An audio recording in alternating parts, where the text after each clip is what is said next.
supaya nanti tidak bocor untuk sepanjang diskusi ini.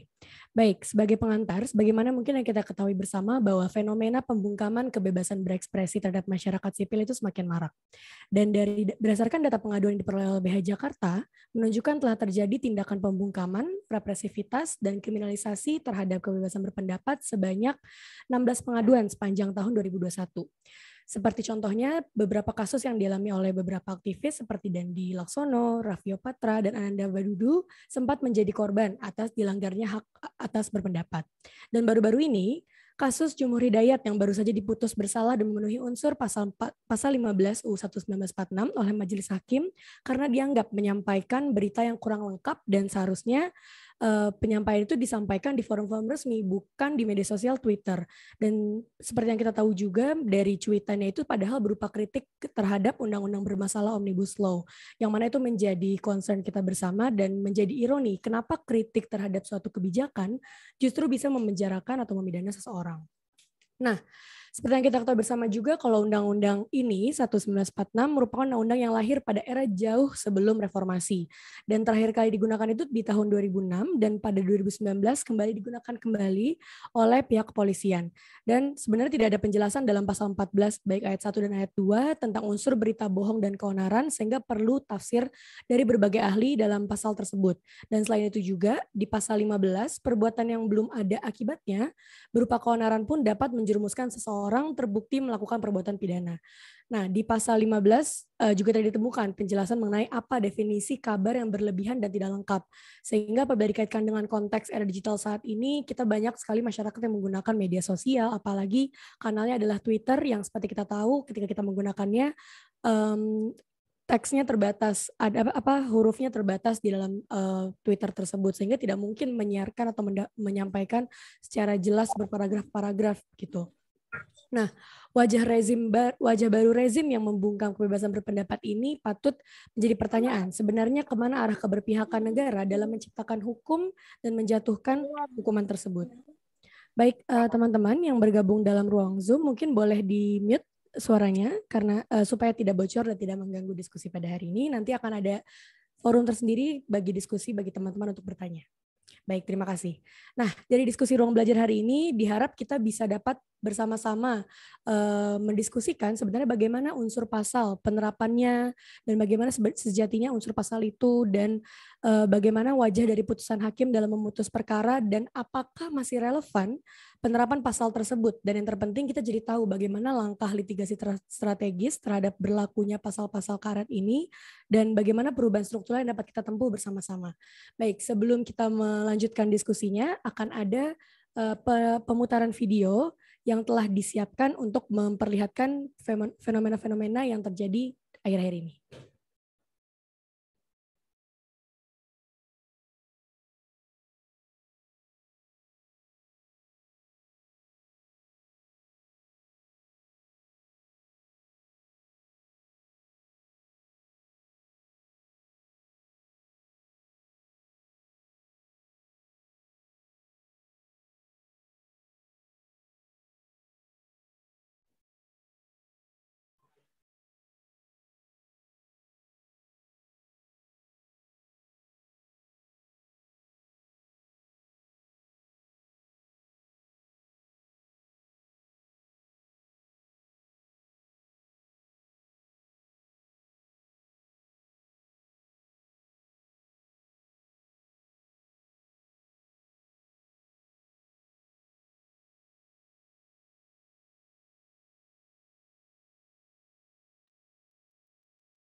Saudara Polda Metro Jaya telah menetapkan aktivis Dandi Dwi Laksono sebagai tersangka kasus ujaran kebencian. Hal itu terkait dengan kicauan Dandi via media sosial perihal kericuhan di Papua.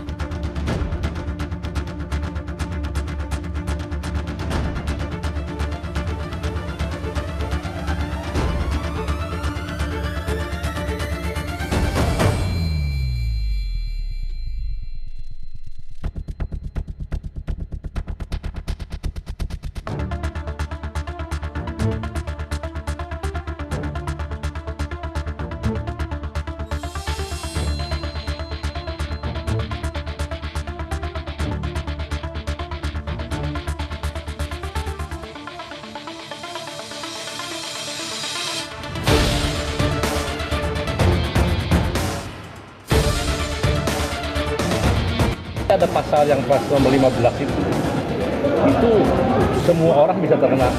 Jadi seseorang menuliskan atau menyiarkan berita tidak lengkap atau berlebih-lebihan dan bahkan berpotensi menimbulkan keonaran, Jadi potensinya belum ada dengan berita itu tidak lengkap dan juga berita itu mungkin berlebih-lebihan. Twitter, nggak mungkin Anda bikin sesuatu di Twitter itu seperti artikel kan, yang ada 140 kata, ya pasal itu bisa, logiknya bisa kena pada siapa saja.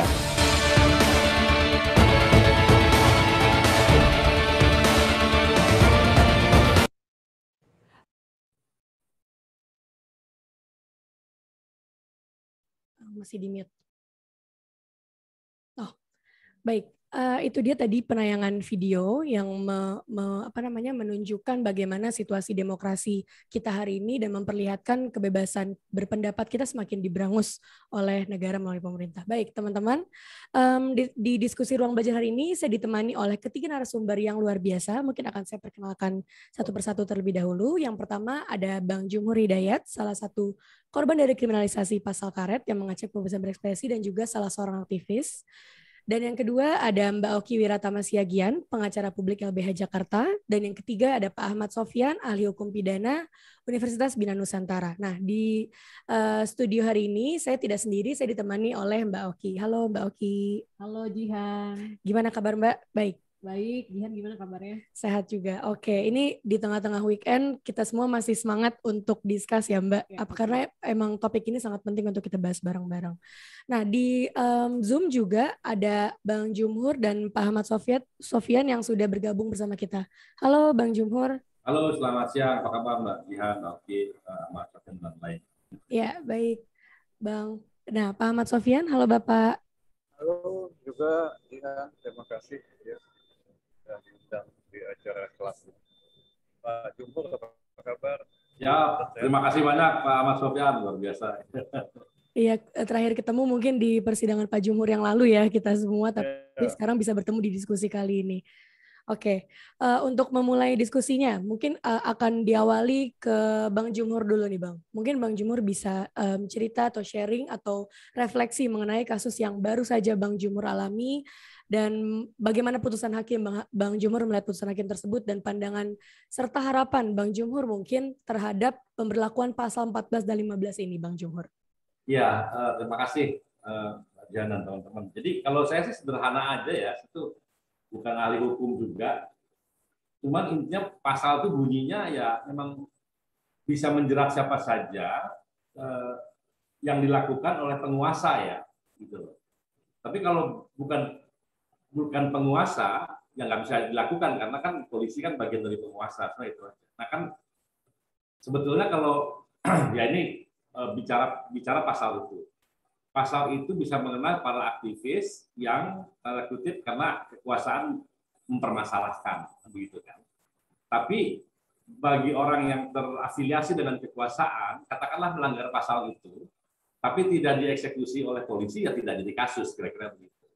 Yang menarik sebetulnya begini, hakim waktu meriksa saya juga sempat bertanya tuh, bagaimana saudara terdakwa kan sebenarnya ini sebenarnya nggak layak hakim menanya gitu ya.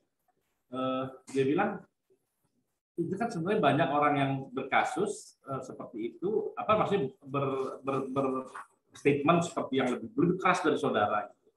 Tapi kok yang diperkarakan saudara ya? Itu pertanyaan kayak yang nanya tuh hakim gitu loh. Jadi menurut saya juga hakim sebenarnya bingung juga. Nah, dia kan juga baca Twitter, baca semua media yang bawa jauh lebih galak lah banyak pernyataan. Tapi kok yang diperkarakan saya, dia sendiri nanya ke saya, kira-kira kenapa ya? Dia bilang gitu.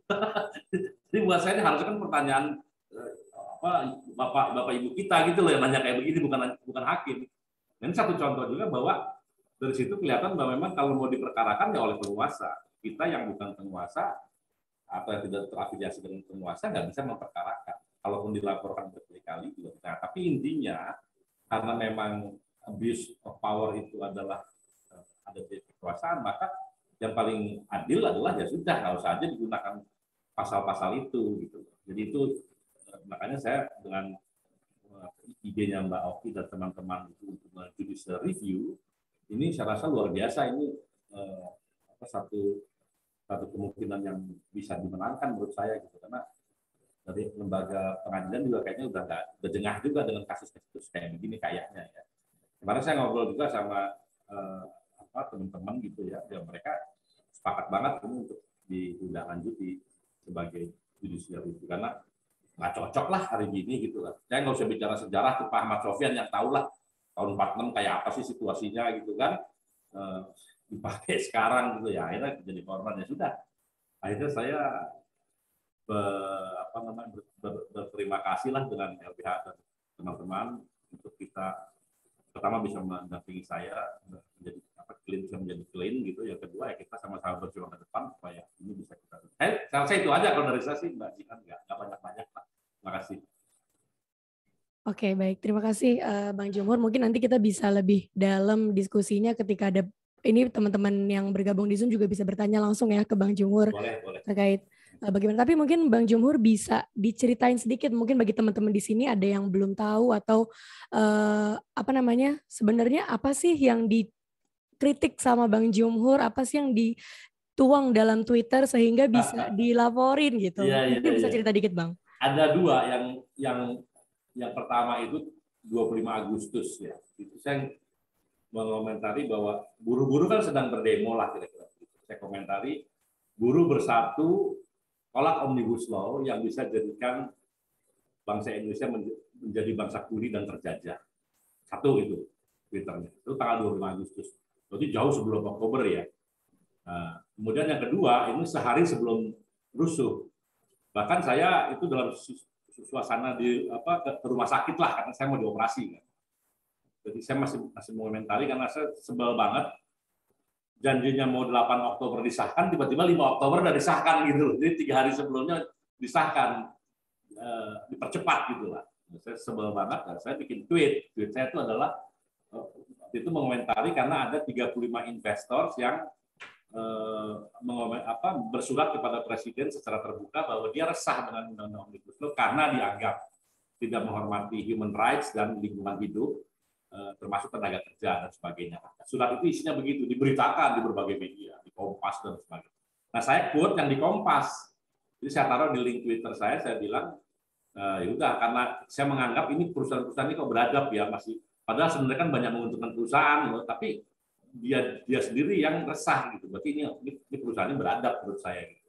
Dia menghargai lingkungan, human rights, tenaga kerja dan sebagainya. Maka saya komentari Undang-Undang Omnibus Law ini memang untuk primitive investors dari RRC, kalau pengusaha beradab ya seperti link Kompas tadi itu yang berita tadi. Jadi itu, nah dua itulah yang menyebabkan saya ditangkap gitu loh. Nah jadi yang lucunya lagi karena ada penjelasan kemudian dari Pak Bahlil undang-undang Menteri Investasi kepala BKPM lah gitu ya. Dia bilang sebenarnya 35 investor itu nggak pernah invest di Indonesia. Nah, cuma ngomong gitu aja gitu, tapi dipakai oleh orang saksi bahasa, kalau nggak salah waktu itu bilang ya karena itu ada statement seperti itu berarti berita di Kompas itu bohong. Ini nggak nyambung gitu, urusannya apa? Ya, makanya saya bilang di pledoi saya, Kompas itu tidak bohong karena Kompas hanya memberitakan ada sekelompok pengusaha bersurat kepada Presiden yang isinya seperti itu nggak bohong. Nah saya bilang kalau yang berbohong itu, saya pledoi loh, saya bilang. Kalau Kompas memberitakan 35 pengusaha itu mengirim bangkai ke istana. Nah, itu baru bohong karena faktanya 35 investor itu tidak mengirim bangkai ke istana, makanya dia tidak berbohong. Saking sebelnya saya gitu. Karena nggak nyambung logikanya kan gitu. Ya tapi ya tetap aja alhamdulillah sih pasal bohongnya kemudian memang digugurkan. Tapi masuk ke pasal yang sapu jagat itu, yang pasal 15 itu yang tidak lengkap atau berlebih-lebihan, berpotensi menimbulkan keonaran, ya itu bisa dijerat ya. Cuma semua juga bisa. Makanya itu kita senang sekali kalau ini bisa kita perjuangkan itu dihilangkan lah. Rasa itu mungkin penjelasannya. Oke, ini saya juga sambil melihat Twitter Bang Jumhur masih ada ya Bang tweetnya di tanggal 7 Oktober tahun lalu ya Bang. Tidak di take down itu. Kalau di take down kalau itu bermasalah kan harusnya. Iya, ini coba aku bacakan ya biar teman-teman di sini juga jadi tahu sebenarnya apa sih yang dicuit sampai jadi benar-benar bermasalah. UU ini memang untuk primitif investor dari RRC dan pengusaha rakus. Kalau investor beradab, ya seperti di bawah ini, titik 2, enter, 35 investor asing nyatakan keresahannya terhadap pengesahan UU Cipta Kerja. Klik untuk baca. Bahkan Bang Jumur memberikan linknya untuk berdasarkan artikel yang mana gitu ya Bang. Dan itu tadi yang dijelaskan sama Bang Jumur dari artikel Kompas. Nah, kalau misalnya Bang Jumur sendiri melihat waktu di persidangan atau yang dipermasalahkan, sebenarnya kata mana Bang yang jadi masalah dari tweet Bang Jumur ini? Kalau jaksa ngotot bahwa saya berbuat bohong dan dasar bohongnya itu Kompas, karena Kompas itu bohong, dia istilahnya berita yang tidak benar istilahnya. Maka saya yang menyebarkan berita yang tidak benar, maka saya juga menyebarkan berita bohong. Nah, ketika dibantah di pengadilan semua oleh pengacara dan semuanya, akhirnya hakim menyatakan ya unsur itu tidak terpenuhi karena memang tidak ada kebohongan di situ. Tapi kalau jaksa itu ngotot di situ dengan ancaman 10 tahun itu, tuntutannya di waktu itu 3 tahun. Jadi kasihan juga sebenarnya jaksa tuh kayaknya maksain diri. Kalau dilihat di lapangan, saya ngobrol sama mereka juga kayak malu-malu gitu loh. Kayaknya perintah dari atas lah kira-kira. Gitu. Oke, nanti mungkin setelah ini saya akan ke Bang Jumur lagi, tapi mungkin sekarang kita bergeser ke Mbak Oki sebagai salah satu kuasa hukum dari kasus Bang Jumur ya Mbak ya. Nah, sebenarnya ke Mbak Oki mungkin bisa sharing, nanti ada pemaparan materi juga ya Mbak? Iya, betul. Bisa diceritain nih ke teman-teman yang hadir di diskusi hari ini, sebenarnya gimana kasus, salah satu contoh kasus Bang Jumur dan penerapan pasal 14 dan 15 Undang-Undang yang sebenarnya pasal ini jadi problematik, dan kalau misalnya dilihat, kan kasus kan ada banyak ya Mbak sekarang di Indonesia, tapi kenapa concernnya fokusnya malah ke pasal ke kasus-kasus yang kita tuh berpendapat sebagai masyarakat, itu kan jadi pertanyaan besar nih, giliran kasus yang misalnya let's say KDRT, KS, kayaknya nggak serius banget, giliran ada kritik dikit disomasi, kritik dikit dilaporin, jadinya seakan-akan itu lebih besar problemnya. Betul. Ya, terima kasih Jihan. Sebelumnya nanti saya akan ada PowerPoint ya. Jadi memang trennya, kecenderungan sekarang ini memang pihak kepolisian cenderung suka banget menggunakan pasal 14 ayat 1, 14 ayat 2, maupun pasal 15 Undang-Undang 1 tahun 46 tentang berita bohong. Nah, biasanya pasal tersebut juga dikaitkan juga dengan Undang-Undang ITE, karena banyak sekali masyarakat ini berpendapat di media sosial seperti Twitter, Facebook gitu ya. Nah, jadi pendapat yang mungkin dikatakan tidak pro terhadap pemerintah dan mengkritik pemerintah, itu bisa dijadikan pasal tersebut bisa digunakan gitu untuk mengkriminalisasi aktivis atau pembelahan. Nah, mungkin bisa ditampilkan slide saya.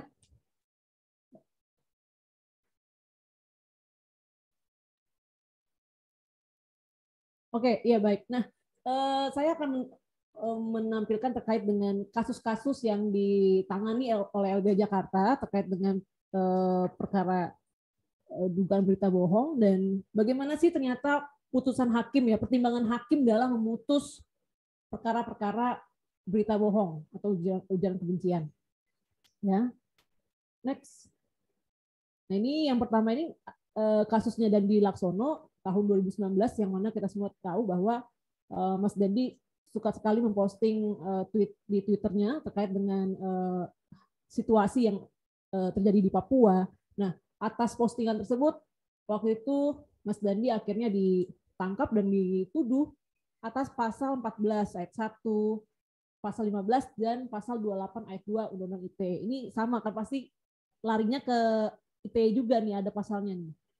Nah, ini yang ditangani oleh LBH Jakarta, namun tidak sampai ke persidangan kasus ini, hanya selesai di kepolisian saja.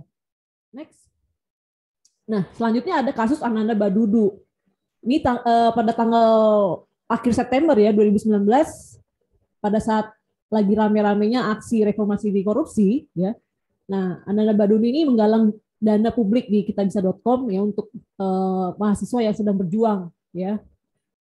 Dalam aksi penolakan berbagai rancangan undang-undang termasuk RKUHP yang ditolak oleh berbagai elemen ya masyarakat. Nah, atas perbuatan tersebut dirinya tiba-tiba ditangkap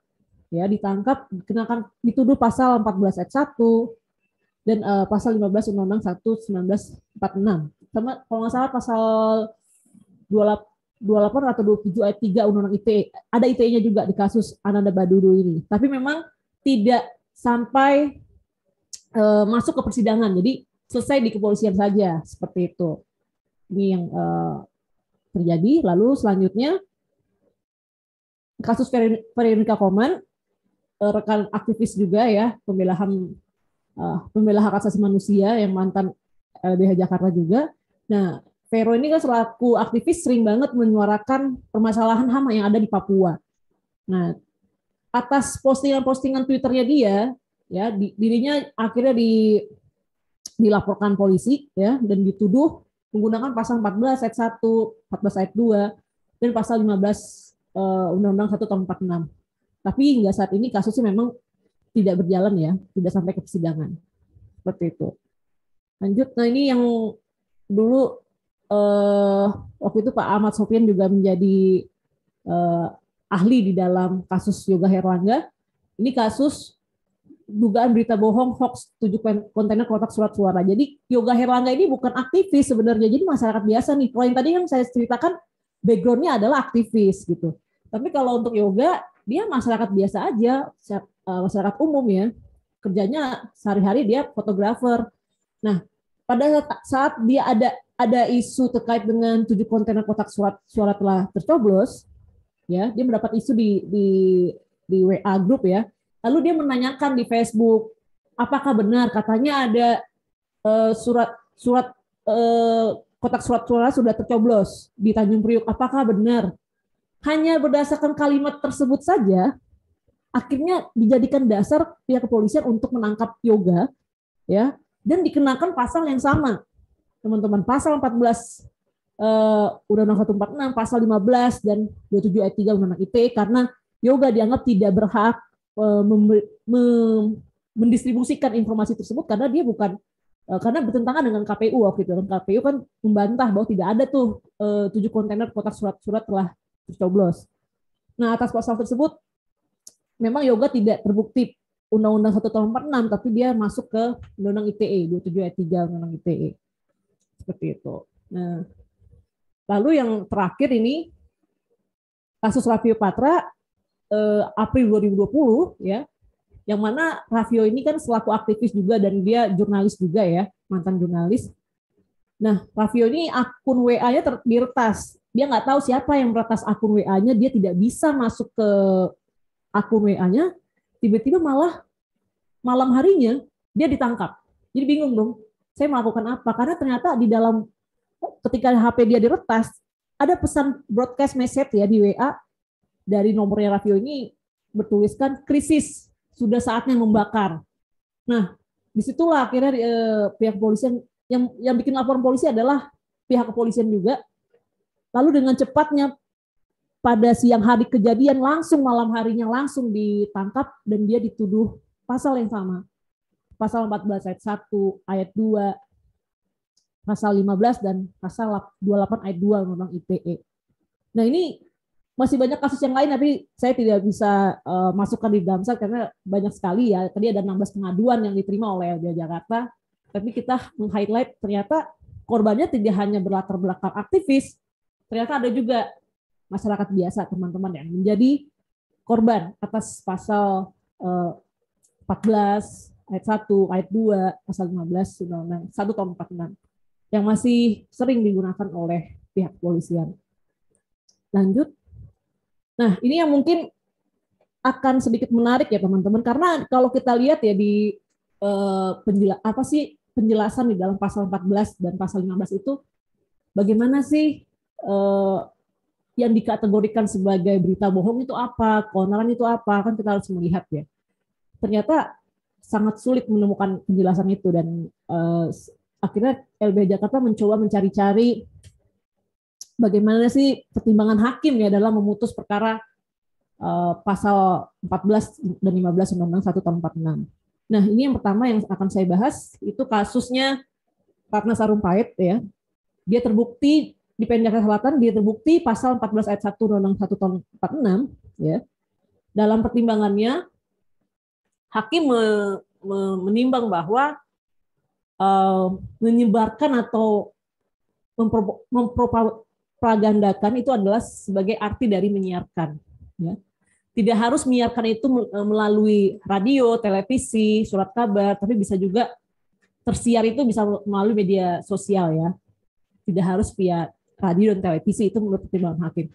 Lalu di kolom yang tengah, hakim juga di dalam kasus Ratna mempertimbangkan. Nah, dia bilang gini, bahwa masih berlakunya nih pasal 15 Undang-Undang 1 tahun 46 ya. Pasal 14 Undang-Undang 1 46. Oleh karenanya menurut majelis hakim tentunya ada perbuatan-perbuatan menyiarkan yang tidak tercakup di undang-undang penyiaran.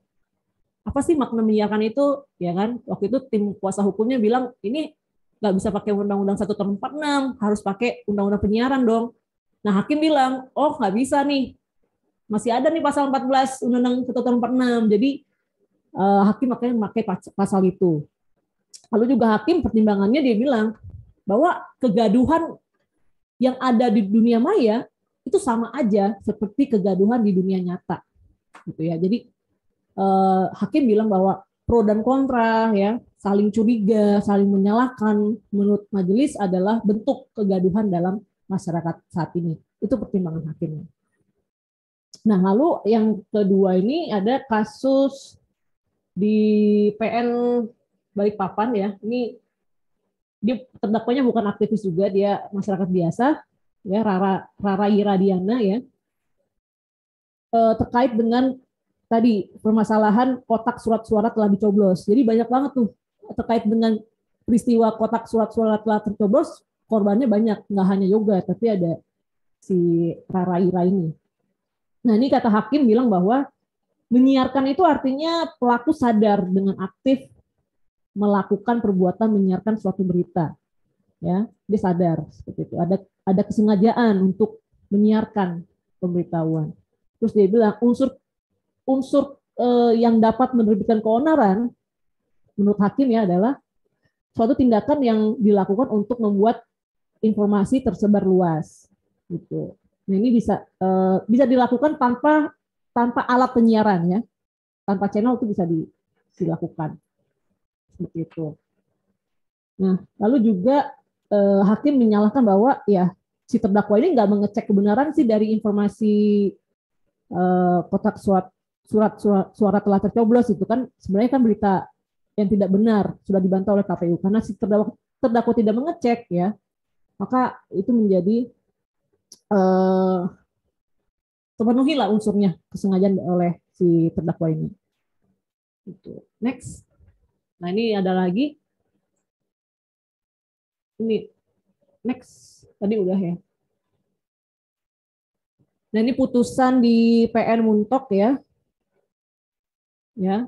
Jadi ada terdakwanya orang biasa. Jadi dia bilang dia menyebarkan berita bahwa mulai tanggal 29 Maret Pasar Muntok tutup selama 3 hari. Mohon diinfokan agar bisa mengatasi stok di rumah. Hanya kalimat itu, teman-teman. Ya, nggak ada kalimat yang lain-lain ya. Nah, atas kalimat tersebut, ya, terdakwa di vonisnya terbukti pasal 14 ayat 2. Ya. Jadi hakim bilang bahwa ini ada unsur kealpaan nih, kelalaian ya dari si terdakwa ini, si pelaku. Yang dia bilang juga bahwa si pembuat ini harusnya dapat menduga akan akibat perbuatannya. Dan ternyata hakim juga mempertimbangkan bahwa si terdakwa ini bukanlah pegawai Dinas Kominfo Kabupaten Bangka Barat. Jadi dia tidak karena dia bukan pegawai, dia tidak berhak membuat postingan status tersebut gitu. Nah, inilah putusan hakim, akhirnya dia terbukti pasal 14 ayat 2. Next, lanjut. Ini putusan yang mungkin sempat hits juga ya, putusan di PN Bandung tentang kasus Sunda Empire ya. Dia terbukti pasal 14 ayat 1 Undang-Undang 1 tahun 46. Ya. Nah, ini menurut hakim delik pasal 14 dan 15 Undang-Undang 1 tahun 46 itu delik formal. Ya.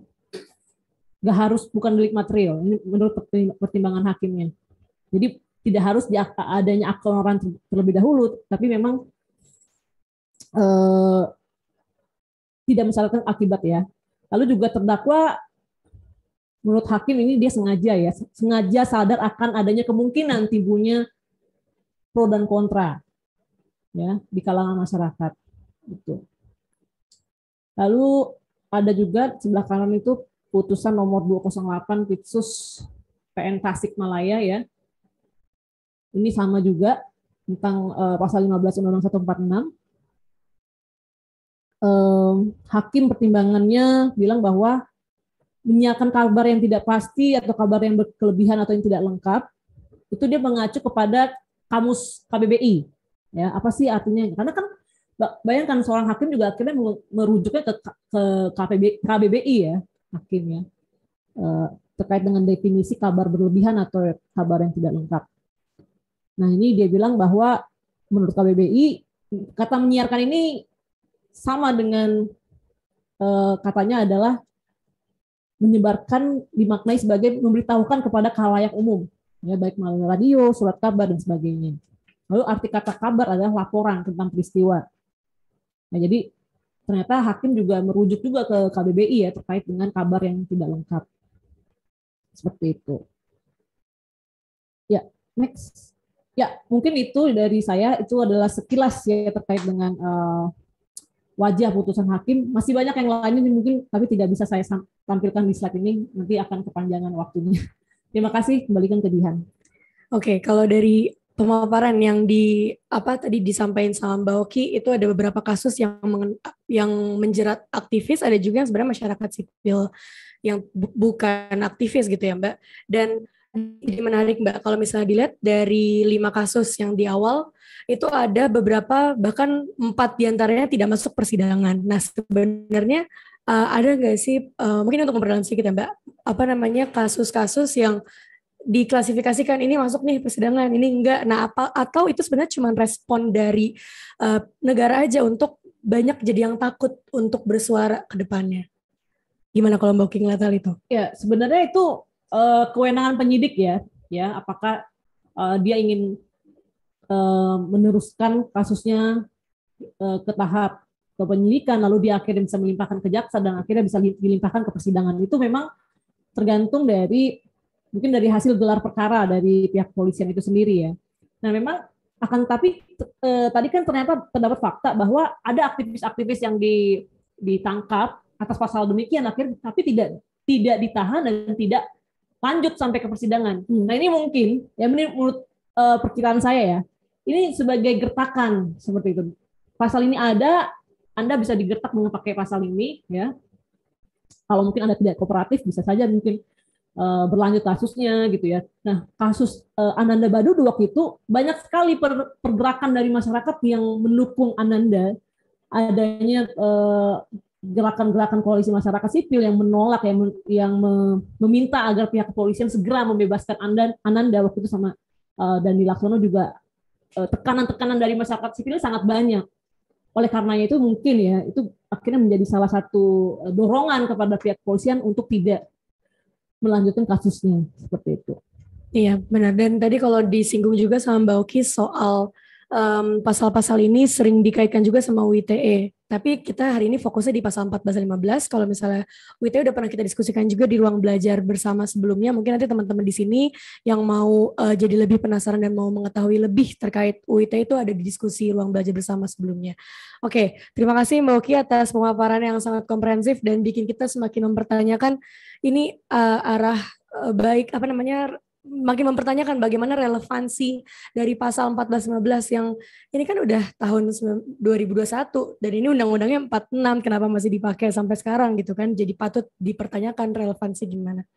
Oke, sekarang kita bisa bergeser ke narasumber yang ketiga, ada Pak Ahmad Sofyan. Mungkin di sini Pak Ahmad Sofyan bisa sharing dari selaku ahli pidana dan akademisi gitu, bagaimana melihat filosofi lahirnya undang-undang ini, unsur dan penerapan pasalnya bagaimana, dan juga kaitan dari pasal 14 dan 15 ini di era demokrasi sekarang, apakah masih relevan untuk digunakan atau tidak? Silakan Pak Ahmad Sofyan. Ya, baik. Terima kasih. Suara saya cukup jelas ya? Ya, cukup jelas, Pak. Oke, baik. Jadi gini, jadi pasal 14, 15 Undang-Undang Nomor 1 Tahun 1946 ini sebetulnya berbahaya ya, karena kalau kita lihat pembentukannya ini kan sebetulnya dalam rangka atmosfernya pada waktu itu terjadi gejolak ya, karena kita baru merdeka. Terjadi gejolak, terjadi propaganda, ada yang ingin memisahkan diri dari Republik Indonesia, ada juga agen-agen asing yang ingin mempertahankan posisinya di Indonesia. Sehingga kalau kita lihat substantif dari pasal yang ada dalam Undang-Undang 1 tahun 46 itu kan dia 3 golongan. Pertama pasal 9 sampai pasal 13 itu tentang mata uang. Beberapa waktu yang lalu saya juga persoalkan itu di Pengadilan Negeri Depok untuk kasus Pak Jaim Saidi. Saya kebetulan ahlinya juga di sana. Enggak silap LBH ikut juga atau enggak, saya enggak tahu ya, tapi ada tim advokasi. Kemudian itu pasal 9 13. Lalu 14 15 tentang keonaran, kabar bohong, kabar tidak pasti, kabar berkelebihan, dan kabar yang tidak lengkap. Itu norma yang diatur. Lalu berikutnya adalah tentang bendera. Ya, kalau dia pasal 14-15, berarti pasal 16 tentang bendera. Nah, ketiga jenis delik itu saat ini itu sudah tidak dari kondisi tafsir sosiologis ya, dan juga kalau saya menggunakan tafsir futuristik, pertama pasal 9, pasal 13 sampai dengan pasal 13 itu sudah diatur di dalam pasal 33 sampai 36 Undang-Undang 7 tahun 46 ya, tentang mata uang. Jadi dalam teori konflik norma itu tidak bisa lagi dipakai. Itu saya sampaikan ke majelis waktu itu. Tidak bisa lagi dipakai karena ada yang leg spesialis. Kemudian berdasarkan tafsir sistematis itu nggak dipergunakan lagi tindak pidana yang menebar kabar bohong. Tidak ada norma yang mengatur tentang kabar bohong dalam konteks undang-undang yang sekarang. Undang-undang yang masa lalu iya, ya. Undang-undang tahun 1 tahun 46 itu iya, karena konteksnya adalah banyak kelompok-kelompok yang ingin memisahkan diri dari Republik Indonesia. Yang kedua, namanya berita itu utuh ya, panjang ya. Kabar itu bukan pendek seperti yang disampaikan oleh Pak Jumhur tadi juga. Kalau kita baca putusan pada kondisi ketika undang-undang itu disahkan, itu selebaran ya, konteksnya selebaran yang mempropaganda disebar ke dalam masyarakat. Itu yang dipidana, ya, bukan kritik, saran, dan jadi kabar bohong atau kabar yang tidak pasti yang menyerang negara, dalam hal ini pemerintah, karena ada kelompok-kelompok yang ingin memisahkan atau ingin membuat kekacauan di dalam situasi-situasi yang tidak nyaman pada waktu itu. Nah, itu juga mengadres tentang military gezag ya. Jadi yang dibuat oleh pemerintah Belanda. Jadi ada aturan-aturan yang juga dimention itu. Jadi tafsir resmi dalam pasal 14 itu jelas ya, yang menyatakan kekacauan atau keonaran itu melebihi dari kekacauan yang terjadi dalam masyarakat yang banyak, yang luas. Jadi masyarakat yang luas ya, masif gitu ya. Nah, kalau kita lihat lagi, namun karena pasal 14 dan pasal 15 itu masih ada normanya dan pernah diuji tahun 2020 ya dalam putusan Mahkamah Konstitusi nomor 33 PUU 18 2020 ya. Tapi karena yang menguji itu dianggap masih kurang lengkap dan tidak memperbaiki permohonannya, akhirnya ditolak oleh Mahkamah Konstitusi. Jadi diuji pada pasal 14 dan pasal 15. Nah, kalau kita lihat tafsir futuristik ya, KUHP tidak mengadres juga soal kabar bohong itu. Jadi kabar tidak pasti, tidak lengkap ya. Jadi kalau dalam undang-undang yang sekarang kabar bohong itu baru dipidana jika merugikan konsumen ya. Ada dalam undang-undang ITE. Tapi yang namanya berbohong itu tidak merupakan kejahatan. Jadi yang dikatakan kejahatan itu adalah propaganda, bukan kabar bohong. atau yang mendiskriminasikan atau yang bisa menimbulkan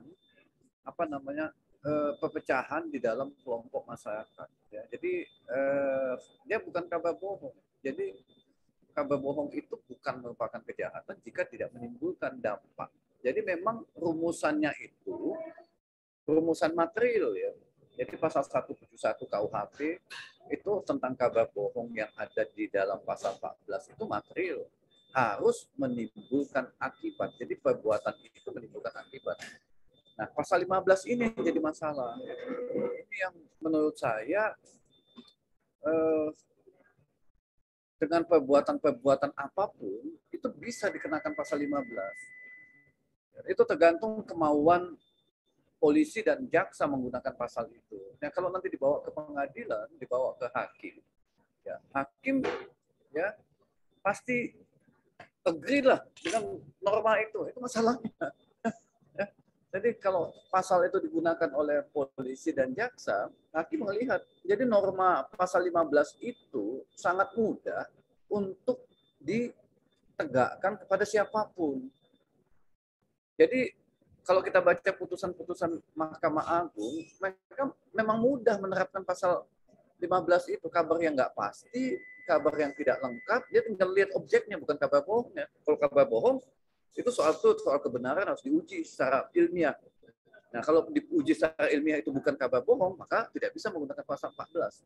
Jadi itu scientific. Jadi scientific evidence diperlukan. Tapi pasal 15, waduh, itu betul-betul penguasa zalim yang punya kepentingan akan menggunakan itu dengan aparat-aparatnya. Ya, ketika dibawa ke pengadilan, diuji dengan evidence yang sederhana, dengan ahli bahasa, ya, itu sangat mudah dibuktikan.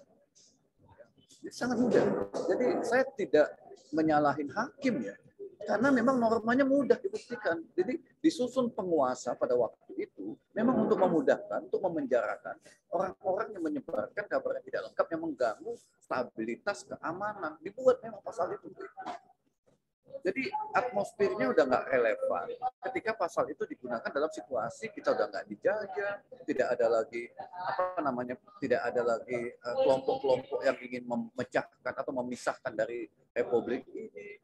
Jadi ini lebih kepada nuansa kritik kepada penguasa, kritik tajam sekalipun harusnya tidak menggunakan pasal 15. Enggak. Ya, bukan itu kabar, bukan itu filosofis yang dikehendaki oleh penyusun undang-undang terkait penggunaan pasal 15. Jadi bukan dimaksudkan untuk mengkritik penguasa. Jadi menurut saya kalau itu memang keinginan dari penguasa, itu Jokowi harus harus menertibkan aparaturnya dalam penggunaan pasal itu.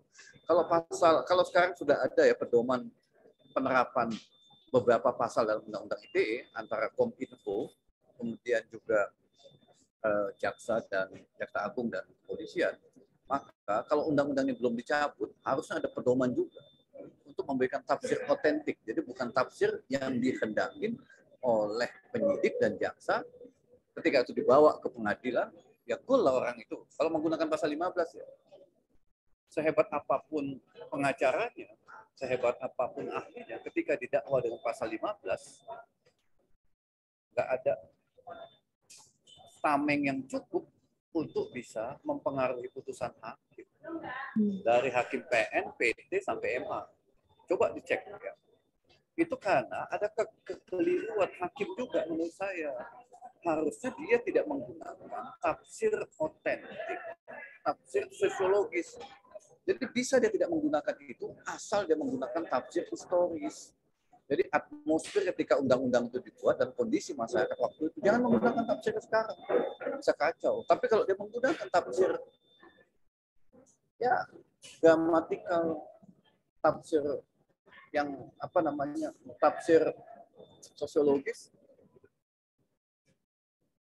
ya berbahaya.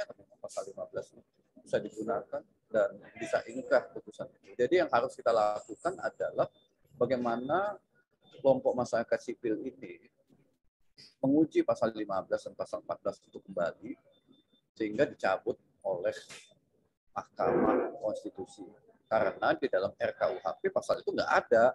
Jadi tafsir futuristiknya memang nggak dimasukkan itu. Nah, tapi sekarang masih ada. Saya pikir itu, Mbak. Terima kasih. Baik, makasih Pak Ahmad Sofyan. Dan ternyata Pak Ahmad Sofyan sudah menyiapkan PPT-nya juga ya Pak, tapi tadi luput ditampilkan. Apakah mau ditampilkan? Nggak usah, itu hanya hadiah aja untuk peserta baik. yang hadir ya. Saya siapkan. Oke, berarti nanti akan diberikan ke teman-teman peserta yang hadir di diskusi hari ini ya Pak. Betul. Baik, terima kasih Pak Ahmad Sofyan. Oke, terima kasih Pak Ahmad Sofyan atas pemaparannya yang sangat menggambarkan gitu dari bagaimana bisa kehadiran pasal 14 dan 15 ini yang hadir pada era setelah merdeka di 45 lalu dan bagaimana rumusan-rumusannya dan harus dibuktikan dengan rumusan material, dan yang sulit adalah di pasal 15 tadi yang sebenarnya juga itu pasal yang pada akhirnya menjerat Bang Jumhur begitu ya. Mungkin oke, teman-teman, saat ini kita sudah memasuki sesi diskusi tanya jawab. Jadi bagi teman-teman yang hadir di ruang diskusi hari ini bisa raise hand untuk mungkin mau menanyakan pertanyaan secara langsung kepada narasumber, atau teman-teman juga bisa menyampaikan pertanyaannya di kolom chat supaya nanti mungkin bisa dibacakan dan disampaikan. Untuk termin pertama mungkin dibuka untuk 3 orang penanya. Teman-teman, apakah sudah ada yang mau menyampaikan pertanyaannya? Tapi kalau mungkin belum, saya punya pertanyaan juga yang untuk lebih memperdalam diskusi pada hari ini. Pertama mungkin ke Bang Jumhur dulu kali ya. Bang Jumhur, ada satu hal yang mau coba saya tanyakan gitu. Menurut Bang Jumhur, dalam kacamata sosial politik terkait kasus yang menimpa Bang Jumhur sendiri, sebenarnya apa sih yang dikehendaki oleh rezim dan aktor-aktor siapa saja yang sebenarnya berkepentingan untuk ibaratnya memenjarakan atau mengkriminalisasi Bang Jumhur? Iya, saya rasa kalau dari sisi penjelasan itu udah bagus banget tadi Pak Ahmad Sofyan ya, itu udah paling benar loh. Tapi kalau saya lihat dari dampaknya ya, dampaknya dari pasal itu kan bisa untuk memberangus bukan hanya aktivis, tapi memang oposisi. Ya aktivis sama oposisi kan sebenarnya 11-12 yang namanya aktivis kan kadang-kadang ya menjadi oposisi permanen bagi pemerintah kan. Nah apalagi kalau misalnya dianggap oposisi yang punya potensi untuk merebut kekuasaan atau menggantikan kekuasaan, tentunya bukan dengan kekerasan ya, tapi dengan pemilu dan sebagainya. Tapi kan dianggap mengkritik itu kan meruntuhkan citra dan di satu sisi menaikkan citra yang lain kan begitu. Nah ini bisa dipakai dari sisi politik. Kalau saya sendiri kan sebenarnya saya masuknya golongan aktivis lah, saya kan nggak berpartai, nggak ngapa-ngapain juga, karena ada LBH. Tapi ya intinya bisa dipakai dalam politik, itu bisa dipakai, itulah intinya. Terima kasih. Oke. Atau mungkin mungkin pertanyaan lanjutan juga buat Bang Jumhur gitu, terkait gimana Bang Jumhur melihat perjalanan demokrasi Indonesia di bawah kekuasaan pemerintah pra-reformasi dan pasca reformasi gitu, karena Bang Jumhur kan juga salah satu aktivis di era 98 juga ya Bang ya, kalau saya tidak salah. 80-an malah. 80-an malah ya Bang. Nah itu mungkin Bang Jumhur bisa sharing melihat situasi di saat itu sampai hari ini, sebenarnya apakah ada kemiripan atau mungkin lebih parah, atau bagaimana konteksnya secara khusus dalam hal kebebasan berpendapat Bang? Ya, saya dulu kena pasal terbukti melakukan penghinaan terhadap pemerintah RI yang sah itu tahun 89 waktu saya masih di ITB dan divonis 3 tahun penjara. Jadi dulu pernah kena juga ya Bang ya? Iya, pasalnya 154, tapi kemudian dihapus pasal itu zaman reformasi oleh Bang Jimli kalau nggak salah itu. Jadi pasal-pasal yang seperti itu dihapus. Jadi intinya sebetulnya ya mengkritik Orde Baru, mengkritik penguasa lah. Penguasa di situ bisa siapa aja tuh, bisa pokoknya unsur pemerintah kan di situ. Pemerintah RI yang sah, artinya ya dia menteri, dia presiden, atau siapa, itu bisa masuk pasal itu. Nah karenanya saya waktu itu kan mengkritik, bukan mengkritik, ya mengkritik Orde Baru ya tentunya. Penguasa-penguasanya dan menteri-menterinya yang waktu itu kita kritisi, ya akhirnya kita ditangkap dan divonis dengan pasal itu. Intinya kritik. Ya. Kritik, dia mau definisikan menghina, ya memang nggak dengan mudah kan penguasa melakukan itu. Nah akhirnya saya divonis, dan sekarang juga saya nganggap sama aja, nuansa saya itu nuansa kritik. Coba deh baca lagi Twitternya, apa saya menghina orang, menghujat orang, nggak ada. Menghujat kebijakan harus, kalau aktivis nggak menghujat kebijakan ya nggak seru dong. Kita memang kebijakan kita kuliti istilahnya gitu kan, memang tugas kita. Nah, saya menghujat walaupun dengan kata-kata itu. Sebetulnya kata-kata itu pun biasa. Tapi barangkali karena saya bergabung di organisasi yang waktu itu memang dianggap melawan lah begitu kebijakan pemerintah, dan ada orang-orang yang juga mungkin punya background politik dan sebagainya. Padahal itu perkumpulan itu paguyuban gitu, namanya kami.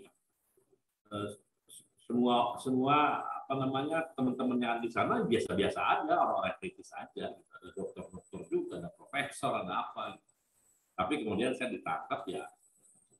Ada nuansa itunya menurut saya. Jadi kepada siapa aja, terutama oposisi dan aktivis, menjadi objek yang bisa ditarget oleh pasal itu. Jadi saya setuju itu. Oke. Berarti sebenarnya ada nuansa kemiripan ya Bang, yang dialami dulu dan sekarang.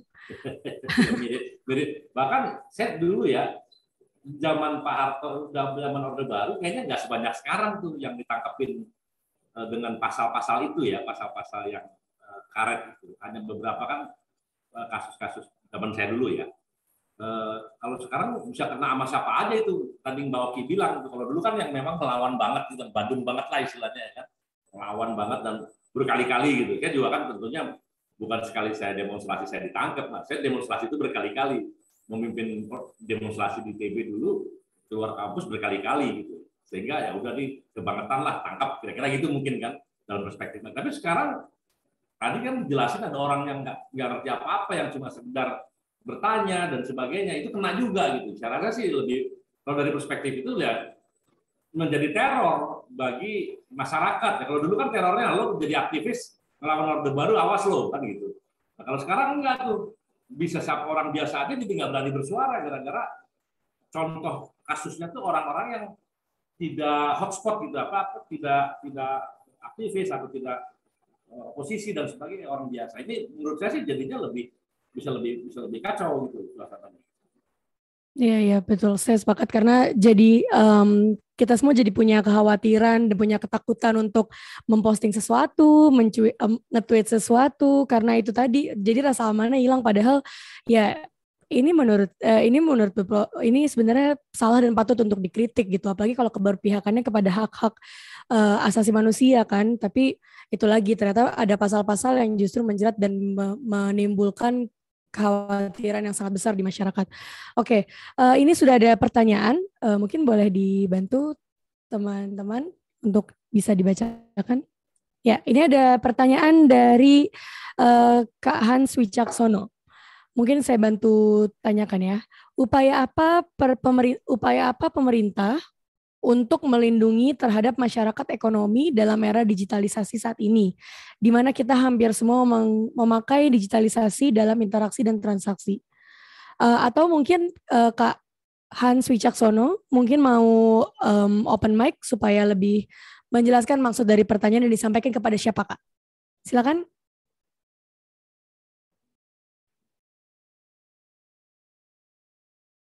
Halo, Kak Hans Wicaksono.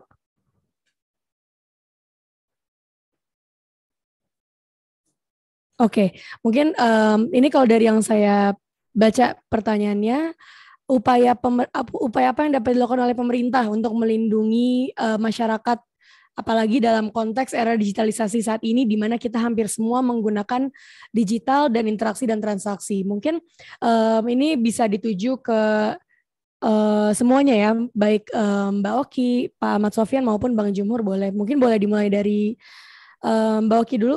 Bagaimana pendapat Mbak Oki dari pertanyaan ini? Ya. Suaranya terdengar ya? Halo? Ya. Oke, baik. Bagus sekali ya pertanyaannya ya. Bagaimana sih kita di dalam era digitalisasi ini kita agar terlindungi ya masyarakat ya terhadap tadi adanya upaya pemberangusan hak atas berpendapat ya konteksnya ini. Nah, memang ketika kita berpendapat memang itu adalah hak konstitusional kita ya sebagai warga negara Indonesia, itu sudah diatur di pasal 28 Undang-Undang Dasar 1945. Akan tetapi penting juga nih ketika kita menyampaikan pendapat, apakah perlu diuji nih? Apakah pendapat kita ini memiliki sifat melawan hukum tidak? Ya, kalau misalnya kita mengacu ada putusan Hokrat ya tahun 1919 ya. Jadi disebutkan bahwa perbuatan yang melanggar hukum ya itu adalah suatu perbuatan yang pertama dia melanggar hak orang lain, kedua dia bertentangan dengan kewajiban hukum yang melakukan perbuatan tersebut, yang ketiga bertentangan dengan kesusilaan serta asas-asas pergaulan dalam masyarakat ya. Mungkin harus diperhatikan apakah kita dalam pendapat kita melanggar hak orang lain tidak, atau mungkin bisa saja dikatakan apakah kita sengaja ingin menyerang, ingin menjatuhkan, saya ingin menjatuhkan Jihan nih, membuat mencemarkan nama baik Jihan misalkan, melanggar hak orang lain kah, gitu kan?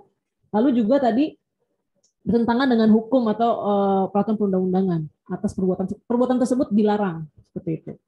Nah ini yang harus diperhatikan agar setiap masyarakat yang ingin berpendapat dia berpendapat tapi tanpa menyerang hak orang lain dan tanpa pendapat tersebut tidak bertentangan dengan tidak ada sifat melawan hukum ya dalam artian gitu ya. Di dalam kalau kita mengacu keputusan Hokrat 1919. Oleh karenanya menurut saya sah-sah saja. Jadi masyarakat tidak usah takut untuk menyatakan pendapatnya ataupun mengkritik kebijakan selama itu tidak bertentangan dengan hukum, karena mengkritik kebijakan itu tidak memiliki sifat unsur melawan hukum karena dia mengkritik kebijakan. Undang-undang dikritik dong, apalagi di dalam era demokrasi saat ini hadirnya undang-undang itu kan proses berlakunya undang-undang kan harus mendapatkan partisipasi dari masyarakat publik kan gitu. Ya kan ada audiensi dulu, hearing ya kan, RDPU dan lain-lain. Jadi pembahasan juga tidak hanya dibahas oleh pemerintah saja, tapi pemerintah juga harus melibatkan partisipasi masyarakat. Oleh karenanya ketika kita mengkritik kebijakan, maka itu bukanlah suatu sifat melawan hukum ya. Perbuatan kita bukan sifat melawan hukum. Ya karena itu kita mengkritik kebijakan dan kita menyuarakan pendapat kita terkait dengan kebijakan yang menurut kita tidak pro terhadap masyarakat miskin dan tertindas, katakanlah seperti itu. Itu sih tips and triknya dari saya. Dan atau mungkin jawabannya upaya yang bisa dilakukan pemerintah adalah dengan tidak menggunakan pasal-pasal itu untuk membungkam pendapat gitu ya Mbak ya? Iya, Seharusnya pemerintah tidak menggunakan lagi pasal 14, pasal 15 seperti tadi yang sudah disampaikan oleh Pak Ahmad Sofyan, memang tidak sesuai lagi dengan konteksnya saat ini. Oke. Terima kasih Mbak Oki. Sekarang mungkin Pak Ahmad Sofyan boleh menjawab juga Pak pertanyaan dari Kak Hans ini. Jadi benar ya, jadi kalau saya, karena kita diskusinya 14-15, ya pasal 14-15 itu kan dia diambil dari pasal 171 KUHP, cuma dia diberlakukan lebih awal. Kalau kita lihat lagi pasal 171 KUHP yang kemudian dicabut dan diganti dengan pasal 14-15 itu kan dibuat pada masa kolonial yang di Belanda sendiri sebetulnya kan tidak ada. Masukkanlah dua pasal itu dalam Wetboek Panstrafrecht. Kemudian ketika kita dalam kondisi baru merdeka, dicabut itu dua pasal itu, dibuatlah dalam Undang-Undang 1 tahun 1945. Kalau mau ditanya apa yang harus dilakukan oleh pemerintah, jangan memberlakukan pasal itu ya. Ini yang harus. Jadi rejimnya memang agak beda. Pada masa Soeharto dia suka menggunakan undang-undang subversif untuk membungkam kelompok-kelompok oposisi, kalau istilah Pak Guntur tadi, kelompok-kelompok yang berbeda pendapat dengan dia, atau kelompok-kelompok yang dianggap bisa mengkritik beliau. Nah kalau pada masa rejim sekarang, itu pasal 14-15 yang dipakai. Jadi sebetulnya 11-12 juga ya. Dulu undang-undang subversif, sekarang pasal 14-15. Yang dulu nggak dipakai, itu dipakai. Jadi tetap dicari-cari loh. Jadi kalau kita lihat, coba cek lah ya, secara historis ya. Ketika pasal itu diberlakukan tahun 1946, ya, tindak pidana apa yang digunakan pada waktu itu, ya, tahun 1946, 47, 48. Ceklah, pasti perbuatan-perbuatan yang mempropaganda yang ingin memecah belah negara. Itu makanya ditarik dulu pasal 171 diberlakukan dulu. Tarik dulu mata uang supaya uang Belanda itu keluar dari Indonesia. Pakai bendera supaya jangan bendera lain yang diterbitkan, hanya bendera Indonesia. Jadi tujuannya untuk itu. Jadi begitu negara udah tertib, harusnya jangan dipakai lagi. 14-15 harusnya ya, nggak usah dipakai buat pedoman. Selama belum dicabut, jangan lagi dipakai itu kepada penegak hukum. Bisa. Kenapa tidak? Melalui sebuah keputusan yang dibuat oleh Presiden.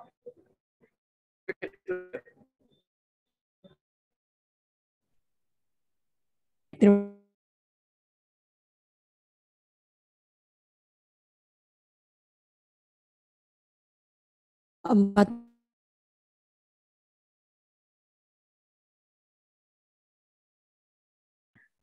Aman ya? Oke. Baik, terima kasih Pak Ahmad Sofyan dan Mbak Oki atas jawabannya. Mungkin Bang Jumhur mau nambahin, Bang? Ya, kalau saya lihat sih tadi pertanyaannya ada berbau ekonomi ya, ada masyarakat ekonomi. Dan kalau justru itu kalau itu sih nggak apa-apa, tapi bukan pasal itu, mungkin ITE ya kalau itu ya. Bahwa memang kalau merugikan menjelekan kegiatan transaksi ekonomi, misalnya kita belanja di digital, atau barangnya palsu gitu kan. Nah itu masyarakat ekonomi kan harus dilindungi gitu.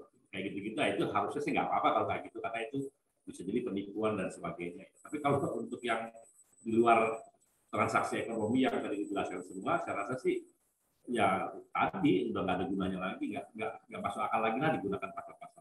Kalau melindungi masyarakat ekonomi dengan transaksi yang boleh jadi akan merugikan, akan berdampak tidak memajukan perekonomian nasional gitu ya, karena banyak penipuan gitu. Kayak misalnya saya terus terang mengapresiasi kepada Polri ya untuk kasus pinjol, walaupun saya juga bukan mungkin, tapi ya harusnya sih sejak dulu, karena laporan itu sudah lama terjadi. Tapi kan ketika Presiden mengatakan berantas pinjol, baru terjadi penggerebekan di mana-mana. Itu saya mengapresiasi, walaupun tapi better late than never lah. Tapi harusnya sih dari awal hal itu bisa dilakukan. Jadi intinya undang-undang ITE atau apa boleh dilakukan, karena memang dulu seingat saya tuh ramainya ITE dibentuk itu dasar pijakan kenapa kita perlu undang-undang ITE. Jadi nggak ada tuh pembahasan di publik bahwa kita harus orang nggak boleh ngomong sembarangan, orang nggak boleh ini, nggak ada tuh pembahasan itu. Kan berita terbesar awal tuh berita Laura ya, kasus Prita yang rumah sakit kalau nggak salah, dia komplain karena ada masalah. Nah, itu pertama kali digunakan untuk hal yang bukan transaksi elektronik gitu. Ya akhirnya berkembang terus kemana-mana kan, ya begitulah. Jadi menurut saya setuju harus ada aturan yang melindungi masyarakat ekonomi, karena kita memang perlu ekonomi kita tumbuh. Oke. Terima kasih Bang Jumhur penambahannya. Buat teman-teman yang ada dalam ruang diskusi, masih ada waktu kita untuk diskusi tanya jawab. Jadi silakan mengajukan pertanyaannya bisa secara langsung maupun di kolom chat. Sambil menunggu pertanyaan dari teman-teman lain, mungkin aku mau menanyakan pertanyaan ke Mbak Oki terkait ini secara konteks kasus Bang Jumhur gitu.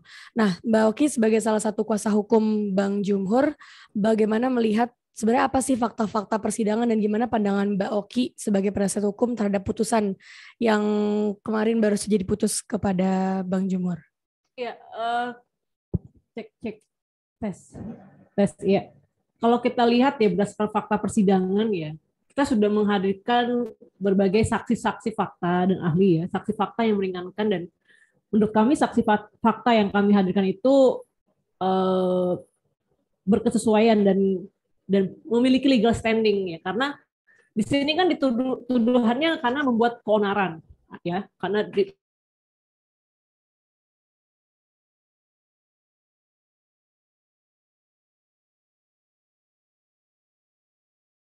demonstrasi besar-besaran karena postingannya Bang Jumhur ini, kayak gitu kan. Jadi kita menghadirkan saksi fakta di persidangan. Yang pertama itu menghadirkan saksi dari elemen mahasiswa ya, mahasiswa yang ikut turun langsung pada saat aksi menolak Omnibus Law tanggal 8, kita hadirkan juga. Lalu ada elemen dari konfederasi buruh, ya kita hadirkan juga.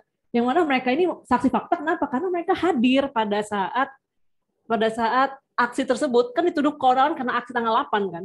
Mereka hadir gitu ya, dan mereka juga mereka hadir dan mereka bilang bahwa saya ini aksi bukan karena melihat postingannya Bang Jumhur gitu. Jadi nggak ada dampaknya loh postingan tersebut atas keonaran yang berupa aksi demonstrasi yang didakwakan oleh jaksa waktu itu. Jadi sebenarnya saksi-saksi tersebut sudah cukup menguatkan ya. Tapi memang hakim justru dalam pertimbangan hukumnya, hakim menolak semua saksi dari pihak kuasa hukum maupun menolak semua saksi dari pihak jaksa. Jadi saksi-saksi yang diajukan jaksa juga ditolak, lalu juga saksi dari kami juga ditolak kecuali saksi pelapor. Pelapor yang atas dalam kasus ini pelapornya itu adalah advokat yang sering memantau, dia punya organisasi ya, dia sering memantau isu-isu di internet. Jadi ada komunitasnya, saya lupa nama komunitasnya apa. Dan setiap kasus-kasus besar ya, kasus seperti Gisel juga itu dia juga pelapornya, kasus-kasus ya selebriti dan kasus-kasus yang ada yang beredar di internet selalu dia nih, katakanlah si A ini selalu dia yang melakukan pelapor cybercrime gitu kan, dan akhirnya bilang bahwa ya ada keresahan atas postingan Bang, oleh karenanya karena ada resah dari masyarakat tersebut ya, kena resah maka dia memenuhi juga unsur pasal 15 Undang-Undang 1 tahun 46 ini. Dan saya sangat menyayangi ya argumen hakim bahwa memang hakim mengatakan bahwa dalam konteks berpendapat seharusnya tidak harus dilakukan di media sosial, tapi Pak Jumhur ini harusnya melakukan dialog komunikasi melalui forum-forum resmi.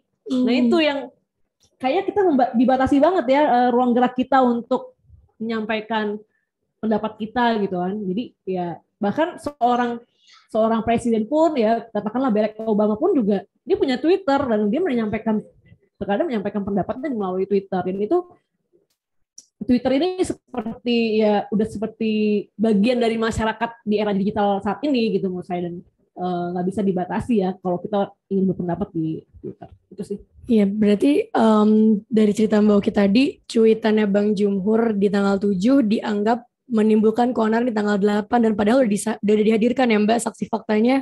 Emang Anda aksi karena cuitan Bang Jumhur, padahal enggak gitu kan, enggak sama sekali.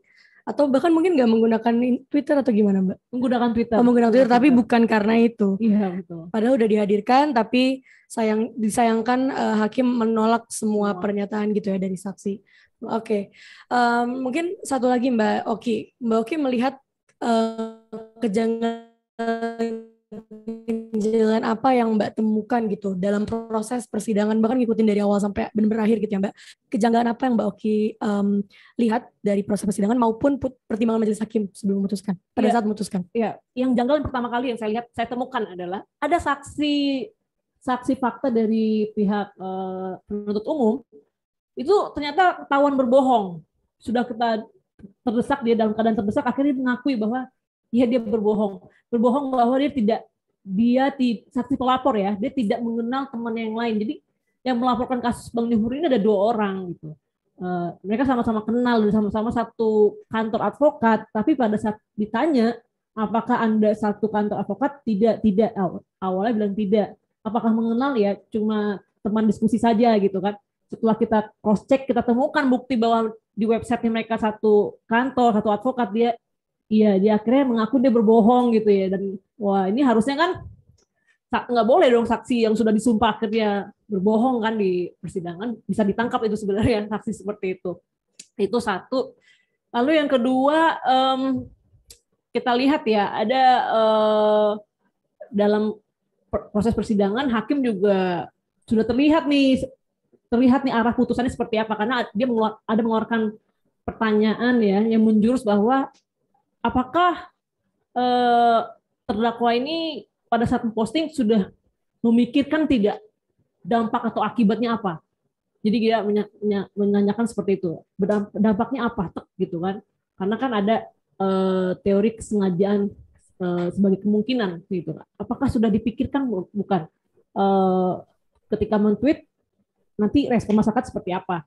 Nah, itu dari arah pertanyaannya memang sepertinya kayaknya mengarah ke kalau kita ingin pendapat ya diskusinya audiensi saja gitu, bukan di media sosial. Kenapa tidak audiensi dengan pemerintah aja? Jadi sudah arahnya ke situ sih yang saya lihat. Dan untuk kasus persidangan ini kan awalnya dilakukan secara online ya, tapi kami dari kuasa hukum mendesak hakim agar persidangan dilakukan secara offline seperti itu, dan akhirnya hakim juga mengabulkan ya. Oke, terima kasih Mbak Oki. Ini karena masih sejalan membahas secara spesifik kasus Bang Jumhur, sebelum kita ke pertanyaan yang ada di chat dari teman-teman, mau ke Pak Ahmad Sofyan sedikit. Ya, menurut Pak Ahmad Sofyan dari perspektif hukum acara pidana, sebenarnya bagaimana pandangan Pak Ahmad Sofyan terhadap fakta-fakta atau kejanggalan-kejanggalan yang tadi disampaikan sama Mbak Oki, Bang, dalam kasus Bang Jumhur ini? Jadi ini ya, saya tidak mengikuti fakta yang ada di persidangan. Jadi tadi yang disampaikan oleh Oki ada saksi, ada ya terutama saksi-saksi yang dihadirkan oleh jaksa, saksi-saksi yang dihadirkan oleh terdakwa dan atau kuasa hukumnya, itu yang akan dinilai ya sebagai alat bukti. Apakah itu mau menimbulkan keyakinan bagi hakim bahwa terdakwa secara sah dan meyakinkan melakukan tindak pidana sebagaimana didakwakan oleh jaksa penuntut umum. Nah, masalahnya begini ya. Nah, fakta-fakta yang dihadirkan di pengadilan itu adalah hak subjektif dari hakim dalam menilainya. Tidak ada indikator panduan untuk menilai fakta-fakta itu sebagai alat bukti. Itu adalah hak subjektif ditambah dengan keyakinan. Jadi dia rasio desidendi yang dipakai itu adalah rasio desidendi yang positivistik. So, hakim itu dalam hukum di Indonesia ya, dalam banyak kasus itu seperti yang disampaikan oleh Aristoteles, hakim di banyak negara ya, mungkin juga hakim di Indonesia itu adalah undang-undang. Jadi dia bukan menggali nilai-nilai yang hidup di dalam masyarakat, tapi trompet. Namanya trompet, dia tinggal tiup aja. Tiupnya, apakah dia meniup pasal 14 atau meniup pasal 15? Dia tinggal tiup. Nah, kalau dia tiupnya pasal 15, dia tinggal cari apa yang kira-kira relevan dengan pasal 15 ini. Nah, jadi ini kan, jadi ketika dia menerapkan pasal 15 ini kan sangat mudah. Saya sebutkan tadi, mudah sekali. Anda Oki misalnya baru tamat jadi sarjana hukum misalnya, lalu tes hakim, lalu diangkat sebagai hakim, dihadapkan dengan kasus, lalu si jaksa menggunakan dakwaan pasal 14-15, ya mudah bagi si Oki menerapkan pasal 15. Tinggal cari, oh ini kabar tidak pasti, oh ini kabar ini akan menimbulkan keonaran, ya udah stop, karena dia trompet. Terpenuhi, saya kata penuhi. Kalau saya hakim yang seperti yang disebutkan oleh Aristoteles tadi, ya sama pikiran saya. Tapi kan hakim tidak seperti itu. Ya, harusnya hakim melihat ya perkembangan hukum, perkembangan demokrasi, perkembangan hak asasi manusia. Jadi dia bukan berpikir ke belakang, tapi harusnya look forward dan use konstituendumnya ke depan sama hukum yang ada sekarang, use konstitutum. Ya, melihat dua aspek itu, bukan ke belakang. Nah, masalahnya kan karena dia trompetnya itu udah usang, dia tetap pakai. Harusnya kan ada trompet-trompet yang baru ya, yang harusnya dia pilih. Oh, ini lebih bagus ya, lebih modern ya, lebih sesuai dengan kekinian ya. Anak-anak milenial ya, yang biasa menggunakan sosialita. Dulu kan nggak ada media sosial itu. Jadi orang dengan mudah menggunakan itu. Jadi itu yang pertama. Yang kedua, bagi saya ini, saya lihat begini ya, bahwa pasal 14, pasal 15 ini kan pasal-pasal titipan. Bisa aja suatu ketika saya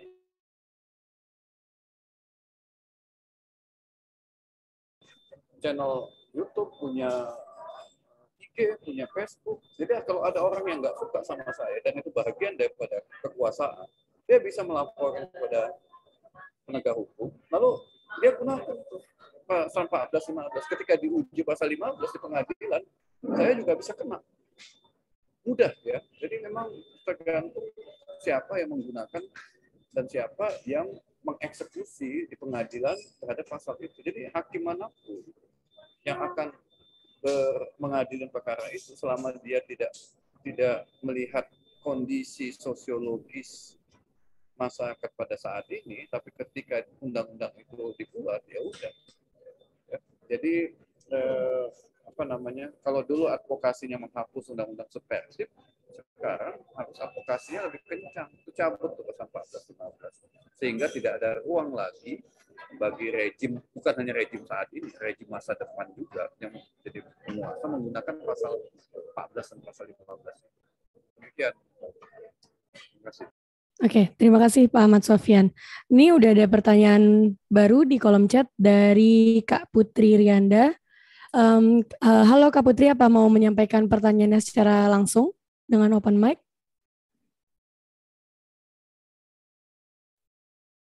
Atau mau dibacakan saja?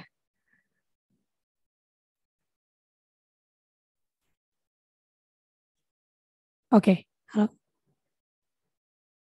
Oke, baik. Saya bacakan saja ya pertanyaan dari, terima kasih Kak Putri, baik. Pertanyaan dari Kak Putri Rianda, bukankah undang-undang memang dibuat secara general dan tidak dibuat secara benar-benar detail karena tidak memungkinkan undang-undang mengatur semua hal secara sangat detail. Lalu saya ingin bertanya, menurut pendapat Mbak Oki, Pak Jumhur, dan juga Pak Ahmad Sofyan, kira-kira, mohon maaf, boleh dinaikin sedikit?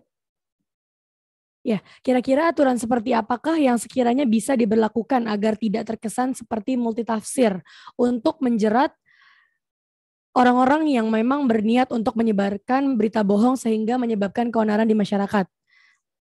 Oke, mohon pencerahannya atas waktu yang... Oke, itu ada 2 pertanyaan berarti ya dari Kak Putri tadi. Yang pertama soal bukankah peraturan itu dibuat untuk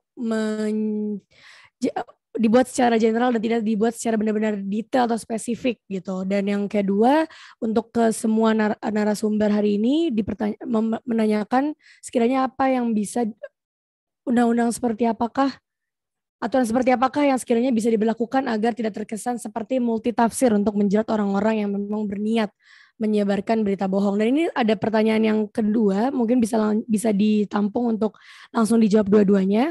Pendapat dari pembicara mengenai pemerintah dan DPR melakukan rekodifikasi dengan mengumpulkan kembali berbagai ketentuan yang ada di luar KUHP dalam membuat KUHP nasional buatan Indonesia sesuai dengan situasi, kebutuhan, dan culture Indonesia dengan menghapus, mempertahankan, dan menambahkan pasal yang ada. Apakah ada kemungkinan dalam memperbaiki terkait pasal 14 dan 15? Oke, ini berarti kaitannya dengan dimuat dalam RKUHP juga ya, pertanyaan dari Kak Tio Alexander. Oke, mungkin boleh Pak Ahmad Sofyan dulu yang menjawab. Pak Ahmad Sofyan, ketiga pertanyaan ini. Ya, baik.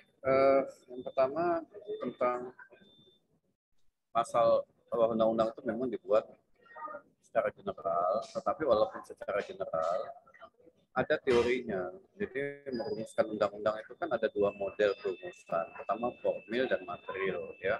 Kalau formil lebih mengacu kepada perbuatannya, kalau material lebih mengacu kepada akibatnya. Jadi yang dilihat adalah akibat. Kemudian yang kedua, dalam setiap norma pidana selalu ada unsur subjektif dan tentang perbuatan yang dilarang. Jadi general, tetapi tetap mematuhi kaedah-kaedah perumusan sebuah delik ya. Jadi tidak bisa juga yang dimaksud general itu memang ditujukan kepada semua orang, berlaku pada semua waktu, ya.